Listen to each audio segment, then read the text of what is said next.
Hello students, আজকে একটা নতুন ভিডিও নিয়ে তোমাদের সামনে চলে এসেছি। দেখো, আজকের ভিডিওটা হলো ক্লাস 5-এর 4th চ্যাপ্টার হিন্দির ননহা ফনকার। তো তোমরা দেখতেই পাচ্ছ। তো আমরা ননহা ফনকারটা আজকে যে চ্যাপ্টারটা আছে সেটা বুঝে নেব, আর কয়েকটা কোয়েশ্চেন আনসার আজকে আমরা করে নেব। তো ননহা ফনকারে কি হয়েছিল? ননহা ফনকারে যে তোমরা দেখতে পাচ্ছ, এ হলো কেশব, ঠিক আছে? এর বয়স হলো 10 বছর। এ তোমার সুন্দর সুন্দর সব মাটির কাজ করে। তো ননহা ফনকার মানে কি? ননহা ফনকার মানে ছোট আর্টিস্ট। ননহা মানে ছোট, ফনকার মানে যে আর্ট করে, আর্টিস্ট। তো এর বয়স হলো 10 বছর এই বাচ্চাটার। তো এ খুব সুন্দর পাথরের উপর খুব সুন্দর ঘন্টা বানাচ্ছে, দেখতে পাচ্ছ? এই দেখো, ঘন্টা বানাচ্ছে। তো একদিন কি হয়েছে, একদিন কেশব তো নিজের জায়গায় কাজ করছে। তো কাজ করতে করতে করছে, তো তখন হঠাৎ করে কি হয়েছে, ওর পিছনে একটা লোক এসে দাঁড়িয়েছে। তো একটা লোক এসে দাঁড়ানোর ফলে সেই লোকটা দেখছে যে এই বাচ্চাটা কি সুন্দরভাবে কাজ করছে। তো তখন এই লোকটা জিজ্ঞেস করছে যে এই ঘন্টাগুলো কি তুমি বানিয়েছো? তখন কেশব বলছে যে হ্যাঁ, আমিই তো বানিয়েছি। তো তখন সেই লোকটা বলছে যে তুমি কি আমাকে নাকাশি শেখাবে, মানে তুমি কি আমাকে এই কাজটা শেখাবে? তো তখন ও একটু হকচকিয়ে গেছে। তো ভাবছে যে কে, একে তো দেখে তো বেশ ভালো ঘরেরই মনে হচ্ছে, কিন্তু কে? তো তখন যে লোকটা পিছনে ওর দাঁড়িয়েছিল, সেই লোকটার পাহারাদাররা হট করে চলে এসছে। তো তখন কেশবকে বলছে যে তুমি এই বাদশার সামনে এরমভাবে বসে আছো, উঠে দাঁড়াও। এ হলো আমাদের দেশের বাদশাহ। কে? সে হলো আকবর। তো সেই শুনে তো একেবারে কেশব একদম ভয় পেয়ে গেছে যে কি করবে, দাঁড়াবে দাঁড়াবে দাঁড়িয়ে পড়েছে। সাথে সাথে ভাবছে যে কি করবে, বাদশা আমাকে বলছে যে আমার সামনে শিখবে, নকাশি করা শিখবে। তো তখন আহ, এ কি বলে, কেশব বলছে যে হ্যাঁ, আমি আপনাকে শেখাবো। তো এরকম ভাবে বাদশাহ আকবর কি করলো, ওর সাথে বসে বসে ওর কাজটা দেখলো আর একটু একটু করে শিখলো। তারপরে লাস্টে বললো যে আমি যখন একটা খুব বড় একটা কারখানা করব, তখন তোমাকে আমি সেখানে, আমার কারখানায় তোমাকে আমি একটা বড় কাজ দেব, কারণ তুমি খুব সুন্দর জিনিস বানাতে পারো। তো বেসিক্যালি এই হলো গল্পের জিস্ট। তো এবার চলো আমরা কোয়েশ্চেন আনসার গুলো কিছুটা করে নিই। তো ফার্স্টের কোয়েশ্চেনটা কি বলছে দেখো, বলছে माशा अल्लाह ये घंटिया कितनी सुंदर है, तुमने खुद बनाई है? बादशाह अकबर ने ये बात किस लिए कही होगी? তো বলছে এটার মানে হলো কি, এটার মানে হলো যে বাদশাহ আকবর যে ছিলেন, সে কিন্তু ওই বাচ্চাটার যে কেশবের এত সুন্দর আর্ট দেখে, ঘন্টার যে আর্টটা যে ছিল, ঘন্টা বানানোর যে আর্টটা, সেটা দেখে খুব মুগ্ধ হয়ে গেছিল। তো এইখানে অপশনগুলো দিয়ে দিয়েছে যে केशव के काम की तारीफ में ये जानने के लिए कि घंटिया कितनी सुंदर है, केशव के बातचीत शुरू करने के लिए, এতগুলো অপশন দিয়েছে। তো এটার অ্যান্সারটা কি হবে চলো আমরা দেখে নিই। এটার অ্যান্সার হবে যে बादशाह अकबर ने ये बात इसीलिए कही होगी क्योंकि उन्हें यकीन नहीं था कि 10 साल का बच्चा कैसे इतनी सुंदर घंटियां बना सकता है। মানে এটা তো ঠিক, একটা 10 বছরের বাচ্চা এত সুন্দর কি করে সে বানাতে পারে। সে বাচ্চাটা কেশব যে ছিল, সে তার বাবার কাছে শিখেছিল ঠিকই, কিন্তু 10 বছরের একটা ছোট্ট বাচ্চা সে কি করে এত সুন্দর বানাতে পারে ওই ঘন্টাগুলো। তো সেটা জেনেই এই কোয়েশ্চেনের অ্যান্সারটা তাহলে তোমরা বুঝে গেছো যে বাচ্চা আকবর এটাই ভাবছিল যে 10 বছরের যে একটা ছোট বাচ্চা, সে এত সুন্দরভাবে কিভাবে এত সুন্দর ঘন্টিয়াগুলো বানাতে পারে। তো এটা তোমরা লিখে নাও।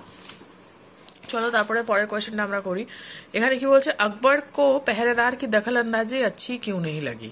তো আকবরের যে পেহরেদাররা ছিল, তো তারা যে মধ্যিখানে এসে গেছিল কেশবের সাথে যখন আকবর কথা বলছিল, তো তখন আকবর কিন্তু তাদেরকে কি করেছিল, তাদেরকে বলেছিল যে তোমরা বাইরে চলে যাও, তোমাদের এখন দরকার নেই, আমি তোমাদেরকে পরে ডেকে নেবো। তো সেই যে পেহরেদাররা যে মধ্যিখানে এসে কথা বলছিল, সেই দেখালান্দাজিটা কেন আকবরের পছন্দ ছিল না?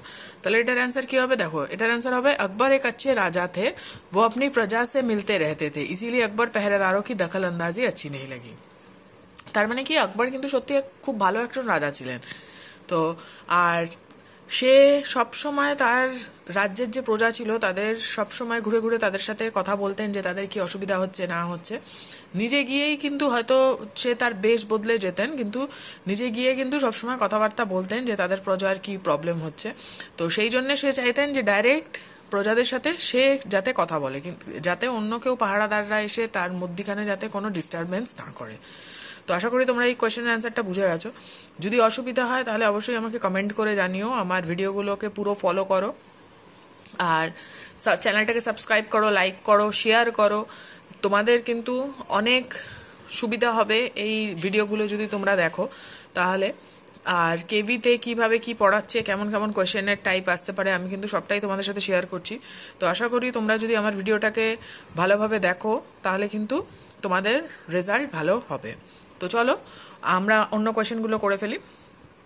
तापर क्वेश्चन की बोलছে যে देखो ये जो लगता है कोई बहुत बड़ा आदमी है, यहाँ पर बड़े आदमी से केशव का क्या मतलब है। মানে হলো যে কেশব ভাবছিল যে ওনাকে দেখে, প্রথমে তো কেশব বুঝতে পারেনি যে এ হলো রাজা রাজা আকবর। তো ও তখন ভাবছিল ওনার বেশভূষা দেখে যে নিশ্চয়ই এ কোনো বড় একটা লোক হবে, কিন্তু সে বুঝতে পারছিল না যে কে। তো সেই বলছে যে সেই বড় আদমি মানে বড়া আদমি মানে কেশব কি বোঝাতে চেয়েছে। তাহলে এখানে आंसरটা কি লিখে ফেলবো আমরা চট করে। এখানে লিখবো যে यहाँ पर बड़े आदमी से केशव का मतलब है कोई अमीर आदमी तथा प्रतिष्ठित आदमी। মানে দেখো লোকের তো গেট আপ থেকেই বোঝা যায় যে সে বড় না ছোট। আর সেই সময় একজন রাজা যদি কারোর সামনে গিয়ে দাঁড়ায় তাহলে তখন সে নিশ্চয়ই মানে একটা ফিল করতে পারতো যে নিশ্চয়ই এ কোনো একটা বড় মানুষ। তো তার ড্রেস আপ টেস আপ দেখে কিন্তু কেশবের মনেই হয়েছিল যে এ কোনো বড় মানুষ, যদিও বা সে চিনতো না যে কে, কিন্তু ওর মনে হয়েছিল। তো আশা করি তোমরা এটা বুঝে গেছো। তারপরে আরেকটা চলো এই কোশ্চেনটা আমরা করে নিই। বলছে যে আকবর ने जब नक्काशी सीखना चाहा तो केशव ने उन्हें संदेह भरी नजरों से क्यों देखा। আকবর কিন্তু কেশবের এত সুন্দর ঘন্টা বানানোর ট্যালেন্ট দেখে ও কিন্তু আকবর কিন্তু বলেছিলেন যে তুমি কি আমাকে শেখাবে। কেশবকে কিন্তু জিজ্ঞেস করেছিল যে তুমি কি আমাকে এই যে তুমি যে বানিয়েছো ঘন্টাটা সেটা কি আমাকে তোমার আর্টটা আমাকে শেখাবে। তো সেইটা দেখে কেশব কেন রাজার দিকে মানে আশ্চর্যভাবে তাকিয়েছিল। तो एटार आंसर की होगा। एटार आंसर होगा अकबर एक बहुत बड़े बादशाह थे, इसी कारण केशव ने उन्हें संदेह भरी नजर से देखा। तो আকবর তো একটা দেশের বাদশাহ, তাই না। তো সেই বাদশাহ যদি কোনো একটা এরকম 10 বছরের বাচ্চার কাছে গিয়ে বলে যে তুমি আমাকে একটা জিনিস শেখাবে, তাহলে সে তো আশ্চর্য হবেই। তো সেই কেশব সেই জন্যেই আশ্চর্যভাবে ওই আকবরের দিকে তাকিয়েছিল যে কেন সে এত বড় বাচ্চা হয়ে আমার কাছে এই জিনিসগুলোটা শিখতে চেয়েছে।